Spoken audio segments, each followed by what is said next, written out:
আসসালামু আলাইকুম গাইস, আপনাদের সাথে একটা কথা শেয়ার করতে আসলাম।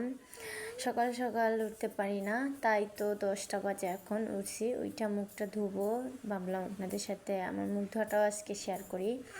সকালবেলা উঠে যখন আমি মুখে সাবান দিছিলাম, ওরে বাবারে আমার চোখ যেমন জ্বলে যাচ্ছিল। আচ্ছা, যাই হোক, মেন কথাতে আসি। আমার মতো কে কে আগে মুখ ধুয়ে পরে ব্রাশ করেন? তো আমি আসলে ব্রাশ করি না, আমি এই যে ছাই দিয়ে সব সময় দাঁত মাজি। এটা আমার খুব ভালো লাগে। আর সব সময় আমি সব সময় আগে মুখটা ধুই, কারণ মুখ না ধুইলে আমার আগে ভালোই লাগে না।